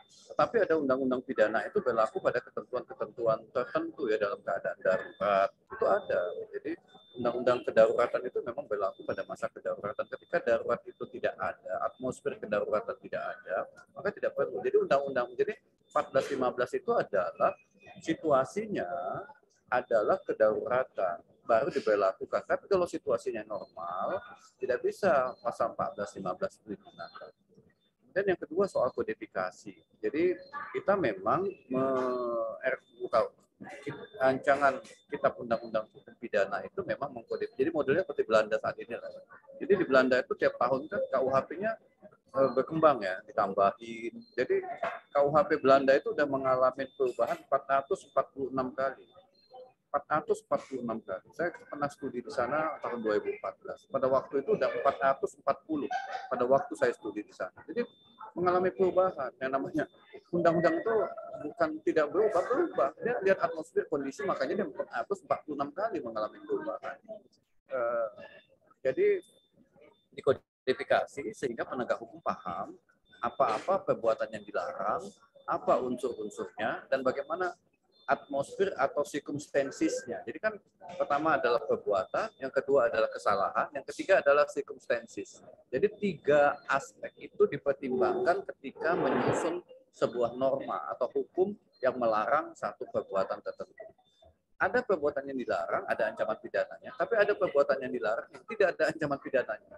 Ada perbuatan yang dilarang yang harus diadukan dulu, ya.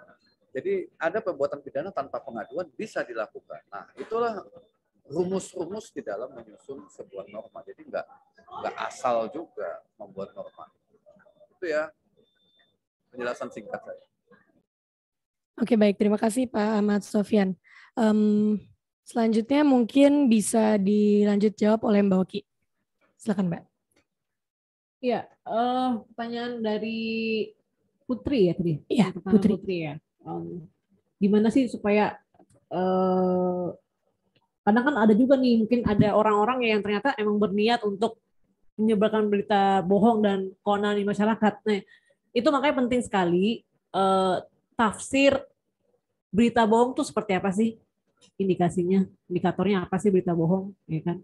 Lalu juga keonaran itu seperti apa sih? Apakah cukup keonaran itu hanya sebatas pro dan kontra aja, atau kok onar itu harus ada tindakan fisik, ya kan? Karena kalau tadi kita mengacu berbagai putusan hakim ya, pertimbangan hakim, ternyata keonaran itu tidak harus onar secara fisik, tapi hakim dalam pertimbangannya menyatakan bahwa onar itu cukup dengan pro dan kontra aja. Nah, maka oleh karenanya penting sekali, mungkin seperti bisa juga dibikin seperti SKB 3 menteri ya terkait dengan implementasi Undang-Undang ITE ya yang saat ini sudah ada, bisa juga dibuat tafsiran seperti itu atau implementasi terhadap pasal tersebut. Nah, tapi memang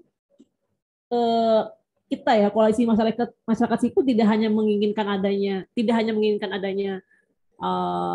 SKB terkait tafsir pasal tersebut, tapi jauh lebih itu ya bisa saja pasal tersebut dilakukan judicial review seperti itu. Dan untuk teman-teman ketahui juga, ini nyambung ke pertanyaannya Mas Tio ya. Nah, ini ternyata pasal 14 ini masuk di dalam rancangan RKUHP kita saat ini. Jadi itu ada lagi, dihidupkan lagi. Pasal-pasal seperti pasal 212, 218 KUHP, barang siapa yang sedang berkerumun tapi tidak setelah diperintah 3 kali tapi tidak pergi, ya itu masuk lagi dalam RKUHP. Lalu pasal 14 ini berita bohong, ujaran kebencian masuk juga di dalam RKUHP-nya. Ini nih yang mungkin teman-teman juga bisa dikritisi bersama, bahwa pasal-pasal ini ya dihidupkan lagi dan dimunculkan di dalam draft terakhir yang saya baca di RKUHP. Itu sih saya. Oke, terima kasih Mbak Oki. Bang Jumhur, silakan Bang untuk menambahkan jawabannya. Ya, menurut saya pertanyaannya cerdas, tapi sebenarnya udah dijawab juga tadi sama Pak Ahmad Sofyan. Pertanyaannya bagus banget. Saya suka pertanyaan itu, karena gimana kalau ada orang yang memang niat bikin onar dengan menyebarkan berita bohong, memang niatnya begitu. Nah, itu tapi udah dijelaskan ada pengujian dan semuanya ya nggak pukul rata. Nah, ya orang hukum udah pasti bisa lah merumuskan itu, saya rasa ya. Tadi ada Mbak Oki bilang ada pengujian kebohongan, tingkat definisi keonaran dan sebagainya. Pokoknya saya suka sama pertanyaan gitu lah, bagus lah. Saya nggak bisa ngejelasin, tapi saya ngerti maksudnya itu. Dan tapi sepintas tadi udah jelasin sama Pak Oki dan Pak Ahmad Sofyan dan Mbak Oki. Oke, saya rasa itu aja dari saya. Oke, terima kasih Bang Jumhur, Mbak Oki dan juga Pak Ahmad Sofyan atas jawabannya dan diskusinya. Nah, teman-teman, kita sudah di penghujung karena waktunya juga sudah mendekati akhir dari diskusi kita pada siang hari ini. Tapi sebelum saya menutup, mau memberikan kesempatan dulu kepada ketiga pembicara pada hari ini untuk memberikan closing statement terkait apa yang sudah kita bahas hari ini dan mungkin bisa menyampaikan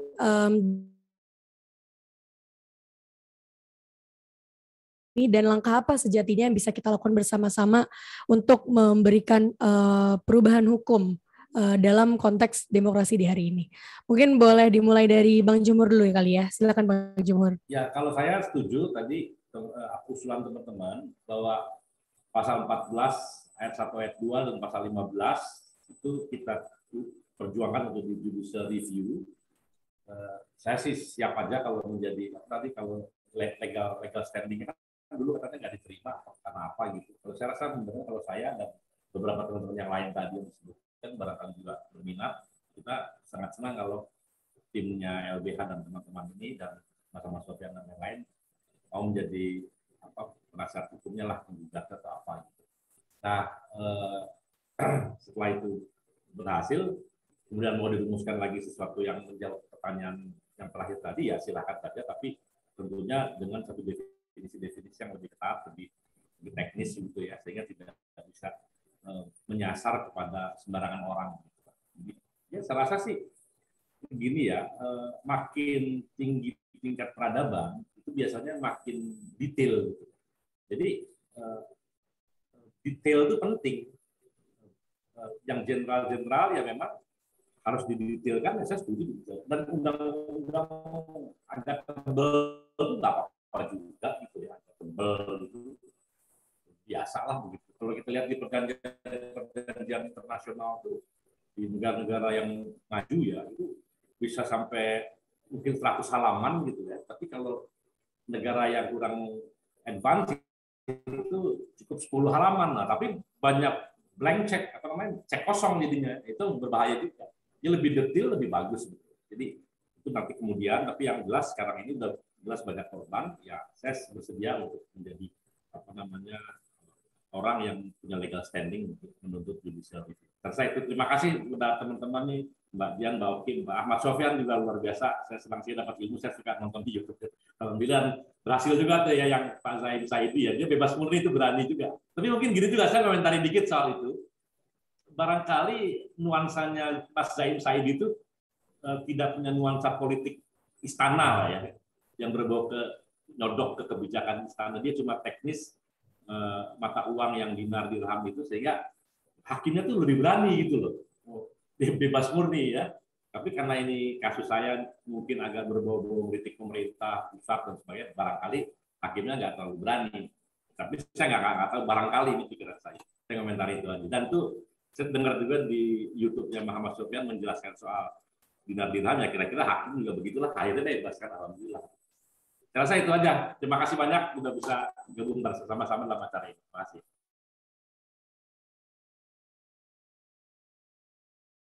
Silakan Bapak. Ya, baik. Terima kasih. Jadi memang benar itu yang disampaikan oleh Oki bahwa pasal 14-15 dalam RUU KUHP itu muncul ya. Walaupun untuk pasal 15-nya itu sebenarnya dimasukkan dalam kategori apa yang disebut dengan pro pater, dolus pro pater, culpa. Artinya delik yang dilakukan dengan sengaja.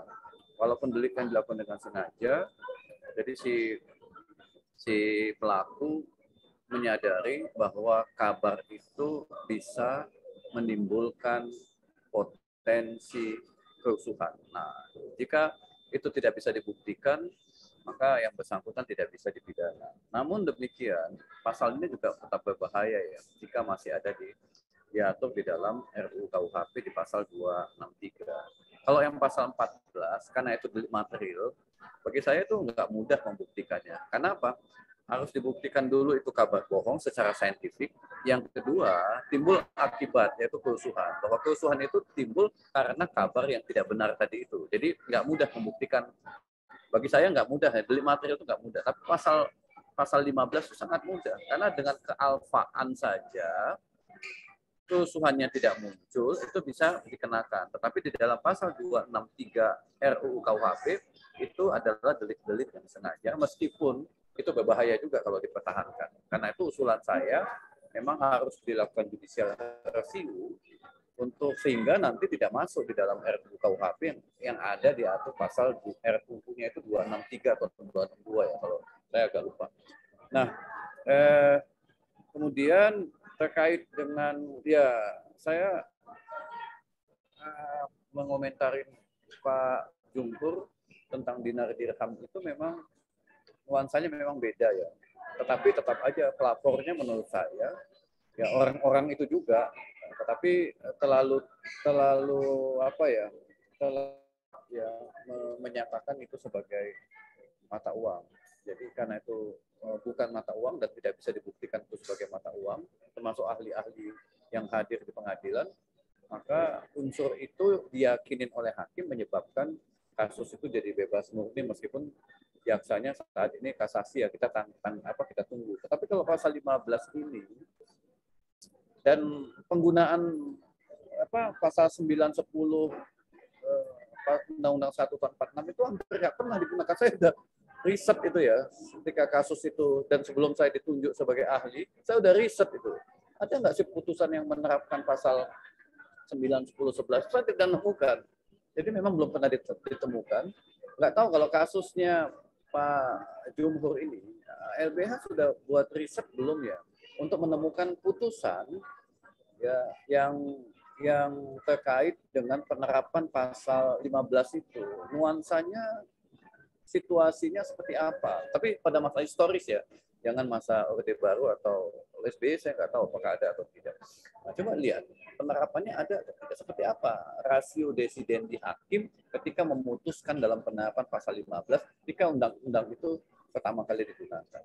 Saya pikir ini yang bisa saya sampaikan. Terima kasih dan senang bisa ketemu dengan teman-teman dari LBH. Semoga kegiatan ini memberikan cara pikir kita lebih kritis melihat sebuah norma yang merupakan ciptaan manusia yang mungkin saja tidak lengkap, tidak akurat dan mengandung sesuatu yang bisa disalahgunakan ya oleh penyusunnya baik, tetapi pengguna undang-undang itu yang nggak baik. Ini yang menurut saya agak membahayakan. Terima kasih. Selamat sore dan selamat beraktivitas. Baik, terima kasih banyak Pak Ahmad Sofyan. Oke, yang terakhir silakan Mbak Oki closing statement-nya. Iya, terima kasih Jihan. Ya, closing statement saya cukup simpel ya.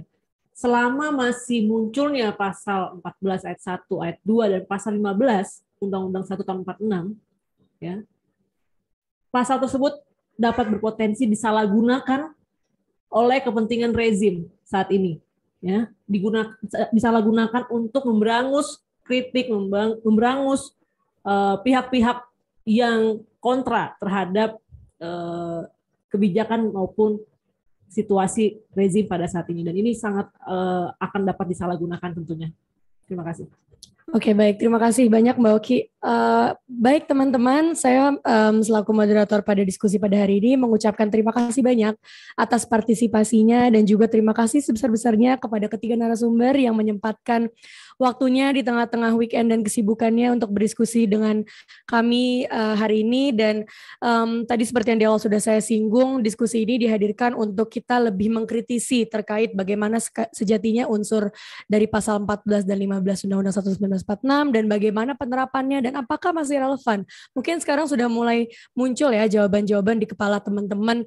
Oh, ternyata ada faktanya begini. Salah satu contoh kasus sudah coba kita hadirkan di diskusi kasus Bang Jumhur, dan bahkan tadi Mbak Oki juga di awal sudah menyinggung dan menyampaikan wajah putusan hakim yang menerapkan pasal-pasal 14 ayat 1, ayat 2 maupun pasal 15 undang-undang itu sendiri. Baik, terima kasih sekali lagi kepada teman-teman yang sudah hadir di diskusi Ruang Belajar Bersama dengan tema Masih Relevankah Pasal 14 dan 15 UU Nomor 1 Tahun 1946 tentang Peraturan Hukum Pidana. Semoga diskusi hari ini bisa menjadi ruang bagi kita bersama-sama untuk lebih mengkritisi dan terus melawan hak-hak kita yang diberangus oleh negara maupun pemerintah. Oke, terima kasih. Selamat siang dan semoga kabar baik terus ada di sekitar kita semua. Terima kasih, Abang Mbak dan teman-teman. Izin lab ya. Ya Pak, terima kasih banyak ya Pak. Terima kasih semua. Terima kasih. Terima kasih.